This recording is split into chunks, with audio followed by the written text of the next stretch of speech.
तो फिल्म की शुरुआत होती है 13 मई 2022 से, जहां पर हम एक काफी बड़ी कंपनी के मैनेजर माइल्स को देखते हैं जो अपने 5 दोस्तों के पास एक खास किस्म का पजल बॉक्स भेजता है। जैसे ही उन लोगों को ये पजल बॉक्स मिलता है, वो इसकी पजल को हल करके आखिरकार इस बॉक्स को खोल लेते हैं, जिसमें उन सभी को एक कार्ड मिलता है जो दरअसल माइल्स ने उन सबको अपने पास ग्रीस यानी यूनान आने के लिए भेजा था। यानी ये एक किस्म का इन्विटेशन कार्ड था, एक दावतनामा। साथ ही कार्ड में माइल्स ने ये भी लिखा था कि जब तुम सब लोग आ जाओगे तो मैं तुम्हारे साथ एक गेम खेलूंगा जिसका नाम है मर्डर मिस्ट्री। इसके बाद हम देखते हैं एक बूढ़े आदमी को जो काफी होशियार डिटेक्टिव था। उसे भी माइल्स की तरफ से बिल्कुल वैसा ही पजल बॉक्स मिलता है। उसके अंदर जो कार्ड था वो भी, जो दरअसल एक पार्टी का था और इन्हें हर सूरत आना था। जिसके बाद फिर अगले सीन में उसके सारे साथी ग्रीस यानी यूनान आ ही जाते हैं, जहाँ माइल्स ने उन्हें बुलाया था। अब जो माइल्स की दोस्त थी फैशन डिजाइनर, वो अपने साथ अपनी साथी को भी लाई थी, जबकि उसका दोस्त यूट्यूबर अपने दोस्त को साथ लाया था। इन 5 लोगों में कंपनी की पुरानी वर्कर भी जा रही थी जिसका नाम एंडी था। उसे देखकर सारे लोग काफी हैरान रह जाते हैं, क्योंकि एक झगड़े की वजह से माइल्स ने सालों पहले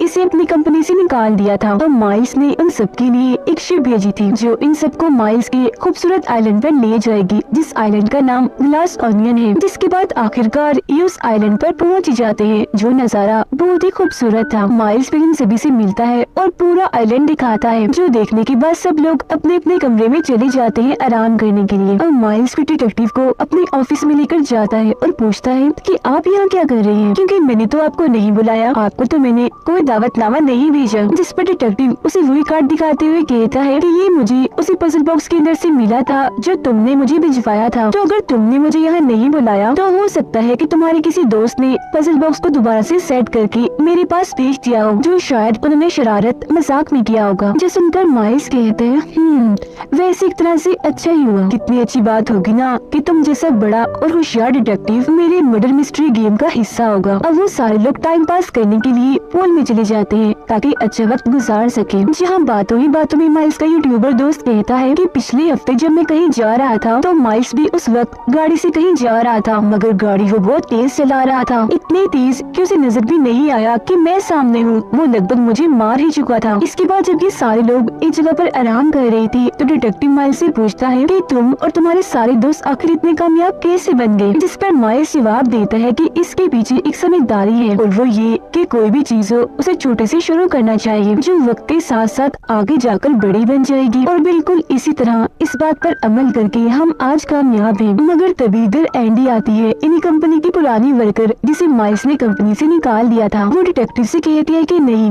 माइल्स ने आपको गलत बताया, बल्कि आज ये लोग जो भी है, जितने भी कामयाब है, माइल्स की वजह से है, क्योंकि उसने इन सब की मदद की थी गलत कामों में। इतना कहने के बाद एंडी वहाँ से चली जाती है। अब जो माइल्स की दोस्त होती है फैशन डिजाइनर, उसकी साथी माइल्स से मिलने आती है। कहती है कि आपने मेरी साथी फैशन डिजाइनर को ये कहा है कि वो झूठी गवाही दे, मगर मैं नहीं चाहती कि वो ऐसा कोई गलत काम करे, कोई झूठी गवाही दे, क्योंकि सब चैनल्स वाले, मीडिया वाले उसके पहले ही बहुत खिलाफ हैं। लेकिन माइल्स कहता है कि जो भी है ये मेरी टेंशन नहीं है, उसे मैंने कह दिया सो कह दिया, गवाही तो अब उसे देनी होगी। अब इन दोनों की ये सारी बातें दूर खड़ा डिटेक्टिव भी सुन रहा था। अब हम यूट्यूबर को देखते हैं जो इस आइलैंड को देखने के लिए वहाँ घूम रहा था, मगर तभी वो अपनी दोस्त जिससे वो शादी करने वाला था उसे माइल्स के साथ देखता है, जिसका मतलब था कि उन दोनों के बीच कुछ है और वो लड़की इसे धोखा दे रही है। मगर वो बेचारा बस दुखी हो गया था और कुछ नहीं कहता। अब यहाँ पर भी डिटेक्टिव दूर से खड़ा होकर ये सब देख रहा था। अब रात को माइल्स ने सबके लिए पार्टी रखी थी, जहाँ वो सबको मोनालिसा की असली पेंटिंग दिखाते हुए कहता है कि ये मैंने एक म्यूजियम से मंगवाई है। अब आगे माइल्स डिटेक्टिव को एक केमिकल का छोटा सा टुकड़ा देता है जो क्रिस्टल जैसा दिख रहा था, मगर उसमें बहुत सारी ताकतें थी, जैसे इसमें फ्यूल भी था और एनर्जी भी, यानी इसे आग भी लग सकती थी और बिजली भी बन सकती थी, मगर इसके इस्तेमाल से खतरा भी था। और उसे देते हुए माइल्स कहता है कि मेरे पास इस तरह के और भी बहुत सारे केमिकल क्रिस्टल्स हैं, इसीलिए मैं अगले हफ्ते दुनिया भर से बड़े बड़े लीडर्स को बुलवाने वाला हूँ। उन सबको मैं इस केमिकल के बारे में बताऊंगा, और ये भी कि मेरी कंपनी ने इसे खारे पानी की मदद से ढूंढा है। ये केमिकल फिर जब दुनिया भर में मशहूर हो जाएगा, इसकी मांग बढ़ जाएगी, तो मेरी कंपनी को भी फायदा होगा, क्योंकि इसका बड़ा फायदा ये है कि बिजली देने के साथ साथ बिजली की चीजें भी इससे चल सकती हैं। मगर तभी यहाँ माइल्स का एक दोस्त जो उसकी कंपनी का ही साइंटिस्ट था, वो माइल्स को रोकते हुए कहता है कि देखो, अभी इसकी जांच पड़ताल पूरी नहीं हुई है, हमारे साइंटिस्ट को इसे टेस्ट करने, इसकी जांच करने के लिए और भी टाइम चाहिए, और अगर ऐसे इसका इस्तेमाल किया तो ये खतरनाक साबित हो सकता है। जिस पर माइल्स उसे कहता है कि कुछ नहीं होगा, हौसला रखो। शायद तुम ये नहीं जानते कि इस वक्त ये पूरा आइलैंड इसी केमिकल पर ही चल रहा है। फिर अब जब ये लोग खाने के टेबल पर एक साथ बैठी थी तो माइल्स इन्हें कहता है कि अभी तुम सबको मर्डर मिस्ट्री नाम की एक गेम खेलनी होगी, जिसके बारे में मैं तुम्हें बता ही चुका हूँ। गेम कुछ यूँ है कि इसमें मेरा झूठ मूठ का कत्ल होगा और तुम में से ही कोई खूनी होगा, जिसके बारे में तुम्हें पता लगवाना होगा, इन्हीं खूनी को ढूंढना होगा। अब डिटेक्टिव वहीं बैठा बैठा फौरन बता देता है कि मेरे हिसाब से खूनी फैशन डिजाइनर होगी, मगर ये चीज माइल्स को पसंद नहीं आती। इसीलिए वो डिटेक्टिव को अकेले में बुलाकर कहता है कि अपना मुंह खोलने की क्या जरूरत थी, तुमने गेम शुरू होने से पहले ही सारा मजा किरकिरा कर दिया। जिस पर डिटेक्टिव कहते हैं कि मैंने तो ये बात वैसे ही कर दी, वरना तो यहाँ आने वाले हर एक इंसान के पास तुम्हें मारने के लिए कोई ना कोई वजह है और हो सकता है कि मजाक मजाक में तुम्हारी जान को खतरा हो जाए। जो सुनकर हैरान होते हुए माइल्स पूछता है कि ये सब मेरे दोस्त हैं, मेरे साथी हैं, मेरी कंपनी के लिए काम करते हैं, तो फिर भला ये मुझे क्यों मारेंगे। जिस पर डिटेक्टिव कहते हैं तो सुनो, फिर तुम्हारा जो साइंटिस्ट है वो तुमसे जरा कुछ नहीं है, क्योंकि उसके मना करने के बावजूद भी तुम उस केमिकल पर काम कर रहे हो। तुम्हारी दूसरी दोस्त जो पॉलिटिशियन है उसको तो तुमने धमकी दी थी कि अगर उसने इस केमिकल के प्रोजेक्ट को पास नहीं किया तो तुम इलेक्शन किसी और को जितवा दोगी। इसके अलावा तुम्हारी दोस्त फैशन डिजाइनर, हालांकि वो नहीं चाहती और न ही उसकी साथी चाहती है, मगर फिर भी तुम उसे मीडिया के सामने झूठ बुलवा रहे हो। यूट्यूबर को ये बात पता चल गई है कि तुम्हारे और उसके दोस्त के बीच कुछ है और वो उसे धोखा दे रही है तुम्हारे साथ मिलकर। रही बात तुम्हारी पुरानी दोस्त एंडी की, तो उसकी तो तुम्हारी सब पुरानी ही दुश्मनी है, जिसका मतलब है कि तुम्हारे ये सारे दोस्त किसी न किसी वजह से तुम्हारे दुश्मन भी है। अब माइल्स डिटेक्टिव को अपने दोस्तों की एक तस्वीर दिखाता है, जिस तस्वीर के नीचे एक रुमाल भी रखा था, जिस पर पेन की मदद से एक पूरा स्केच बनाया हुआ था, जो देखकर वो बताता है कि मेरी कंपनी को शुरू करने का आइडिया मैंने एक बार में बैठकर बनाया था, जिसका नाम ग्लास ऑनियन है और इसी के नाम पर मैंने अपने आइलैंड का भी नाम रखा। और फिर उस सारे आइडिया, सारी प्लानिंग को मैंने रुमाल पर लिख लिया और ये वही रुमाल है जिसे मैंने आज तक संभाल के रखा हुआ है। उधर एंडी की यूट्यूबर के साथ बहस हो जाती है, इसीलिए वो यहाँ से चली जाती है, जिसके बाद माइल्स और डिटेक्टिव भी यहाँ आ जाते हैं। अब तभी यूट्यूबर का मोबाइल बजने लगता है, क्योंकि गूगल की तरफ से उसे बहुत सारे नोटिफिकेशंस पैगाम आ रहे थे, जो देख पहले तो वो काफी हैरान रह जाता है, मगर बाद में वो सारे नोटिफिकेशंस माइल को दिखाकर हंसने लगता है। नोटिफिकेशंस देखकर माइल्स एकदम दंग रह जाता है, उसकी रंग उड़ गई थी। वो फौरन यूट्यूबर के गले लगकर उसे मुंह बंद रखने के लिए कहता है, जिसके बाद वो एक ऐलान करता है कि अब से मैं यूट्यूबर को अपनी कंपनी में एक बड़ी पोस्ट पर रख रहा हूँ, जहाँ ये काफी अच्छा कमा सकता है। जो सुनकर वो यूट्यूबर काफी खुश हो जाता है। अब यहाँ सवाल ये उठता है कि वो नोटिफिकेशंस क्या थी, जिस पर माइल्स इतना बदल दिया कि यूट्यूबर को बड़ी पोस्ट दे दी, और वो डर क्यों गया था यूट्यूबर को, वो क्या छुपाने के लिए कह रहा था, इस बारे में हम आगे जानेंगे। अब यूट्यूबर इस वजह से खुश था, इसीलिए वो माइल्स का दिया हुआ जूस पीने लगता है, मगर तभी देखते ही देखते उसकी सांस अटक जाती है। फौरन मौके पर ही उसकी मौत हो जाती है। अब उसकी अचानक मौत की वजह से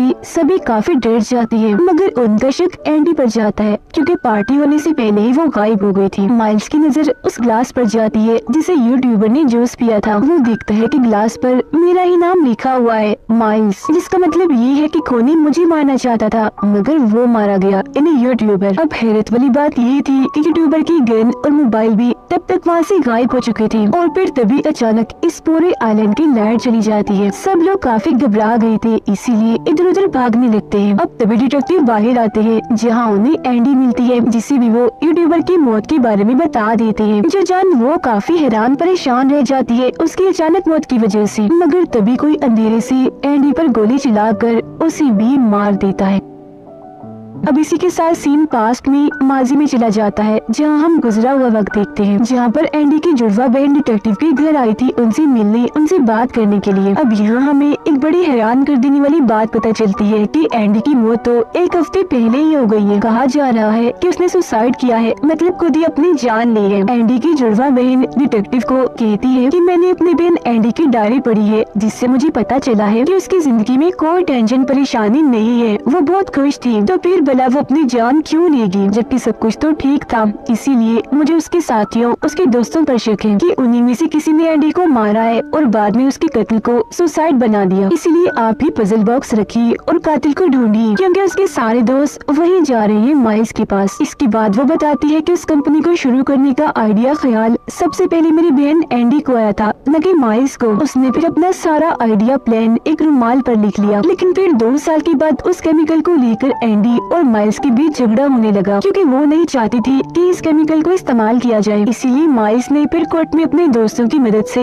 झूठी गवाही दी, मगर खुद को साबित करने के लिए सबूत के तौर पर एंडी के पास सिर्फ वो रुमाल ही था जो इस केस के दौरान ही बदकिस्मती से कहीं गायब हो गया। जिसके बाद फिर माइल्स ने बिल्कुल वैसे नकली रुमाल बनाया जैसा एंडी ने बनाया था और बस इसी वजह से मेरी बहन इस केस को हार गई। मगर फिर एक दिन एंडी को वो असली रुमाल मिल ही गया जिसकी की कॉपी बनाकर और असली रुमाल को एनवेलप लिफाफे में डालकर उसकी तस्वीर बनाई, जिसे उसने माइल्स के अलावा अपने सारे दोस्तों के पास भेजा ताकि ये बात साबित हो जाए कि ये आइडिया सबसे पहले एंडी का ही था। मगर फिर अगले ही दिन एंडी की मौत हो गई और वो असली रुमाल भी कहीं गायब हो गया। ये सारी बातें सुनकर डिटेक्टिव समझ जाते हैं कि जरूर एंडी के दोस्तों में से ही कोई उसका खूनी है। इसीलिए वो एंडी की बहन को कहती है कि मैं उसके कातिल को ढूंढूंगा, मगर तुम भी मेरे साथ माइल्स के आइलैंड पर चलोगी एंडी बनकर, ताकि तुम वहाँ आए हर एक इंसान की जासूसी कर सको और सारी जासूसी करके जानकारी मुझे ला कर दो। जिसके बाद एंडी की बहन एंडी बनकर डिटेक्टिव के साथ उस आइलैंड पर आ गई। जासूसी करते हुए वो साइंटिस्ट और पॉलिटिशियन की बातें सुन लेती है। साइंटिस्ट बताता है कि जब उस केमिकल को इस्तेमाल किया जाता है तो उसमें से जहरीली गैस निकलती है जो इंसानों के लिए काफी खतरनाक है। जिस पर पॉलिटिशियन कहती है कि मैंने इस केमिकल के प्रोजेक्ट पर मंजूरी नहीं देनी थी, मैं बिल्कुल भी राजी नहीं थी, मगर माइल्स के काफी कहने पर मुझे इस केमिकल को इस्तेमाल करने की मंजूरी देनी ही पड़ी, क्योंकि अगर ये प्रोजेक्ट रुक गया माइल्स किसी और को ले आएगा मेरी जगह, जिससे मैं बर्बाद हो जाऊंगी। फैशन डिजाइनर की जासूसी करते हुए एंडी की बहन को पता चलता है कि दरअसल माइल्स फैशन डिजाइनर को पैसे देने वाला था ताकि वो झूठी गवाही दे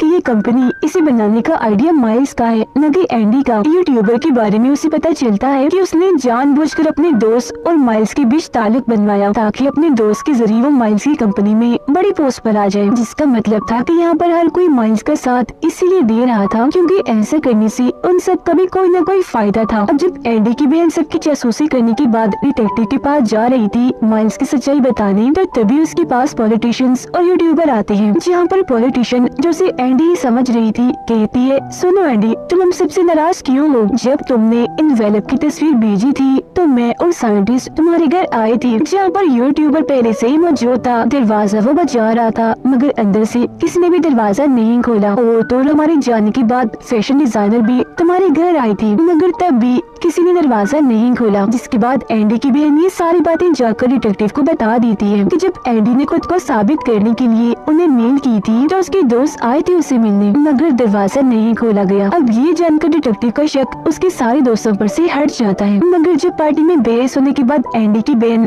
पार्टी छोड़ के गई थी तो उसने जाकर सबके कमरों की तलाशी ली थी, लेकिन फिर भी उसे वो एनवेलप कहीं नहीं मिला जिसमें असली रुमाल था। खैर ये सारी कहानी तो थी पास्ट माजी की। अब मौजूदा वक्त में हम देखते हैं कि किसी ने एंडी की बहन पर गोली चलाकर उसे भी मार दिया, मगर किस्मत से वो बच गई क्योंकि वो हमेशा अपने पास एंडी की डायरी रखती थी जो गोली जाकर उसमें घुस गई। लेकिन मरने का नाटक वो इसलिए कर रही थी क्योंकि डिटेक्टिव ने उसे ऐसा करने के लिए कहा था ताकि सब लोगों को लगे कि वो मर गई है।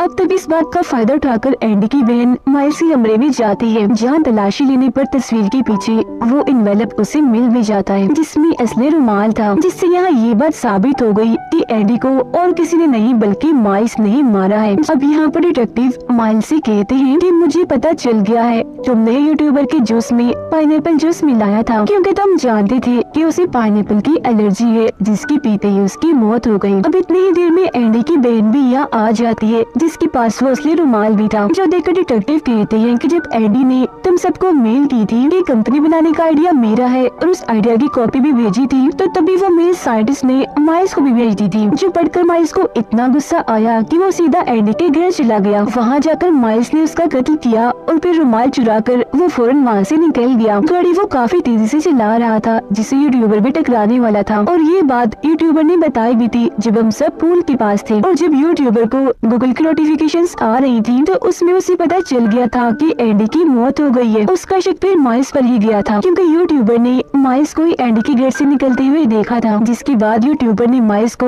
ब्लैकमेल करना शुरू कर दिया कि मैं सबको बता दूंगा कि एंडी को तुमने ही मारा है, वरना तुम मुझे अपनी कंपनी में बड़ी पोस्ट पर रखो। अब एंडी की बहन माइल्स को वो असली रुमाल दिखाती है जिसके नीचे ग्लास ओनियन बार का लोगो था, मतलब कि ये वही का रुमाल था, और फिर कहती है कि मुझे देखकर हैरत नहीं हुई कि मैं एंडी जैसी हूबहू कैसी हूँ, मैं उसकी जुड़वा बहन हूँ। और ये बार जिसकी तुम बात कर रहे हो ये तो 9 साल पहले ही बंद हो गया है, मगर तुम्हारा रुमाल तो अभी कुछ अरसा पहले ही बना है और उस पर ग्लास ओनियन नाम का कोई लोगो भी नहीं है, तो तुम्हारा रुमाल नकली है और ये असली है। मगर तभी माइल्स एंडी के उस रुमाल को जला देता है और कहता है कि बेशक तुम्हें मेरे बारे में सब कुछ पता चल गया है, मगर अफसोस तुम्हारे पास मेरे खिलाफ कोई भी सबूत नहीं है कि ये सब मैंने किया, ये एंडी को मैंने ही मारा है। अब हालांकि वो सारे लोग माइल्स की सच्चाई भी जान गए थे, मगर इसके बावजूद भी वो उसका साथ देने का फैसला करते हैं और उसके खिलाफ गवाही देने से मना करते हैं, क्योंकि माइल्स के खिलाफ जाने में उनका नुकसान है। इस वजह से एंडी की बहन अभी दुखी हो ही रही थी कि तभी डिटेक्टिव उसे चुपके से बताते हैं कि अगर माइल्स को बर्बाद करना है तो एक ही तरीका है, यहाँ रखी इसकी सारी कीमती चीजों को तोड़ देते हैं, बर्बाद कर देते हैं, जहाँ बाद में जब माइल्स के पास कुछ रहेगा ही नहीं तो उसके दोस्त उसके खिलाफ हो जाएंगे। अब जाते हुए डिटेक्टिव उसके हाथ में उस केमिकल का वो छोटा सा टुकड़ा रख देते हैं जो खुद उन्हें माइल्स नहीं दिया था, जिसके बाद एंडी की बहन वहाँ रखी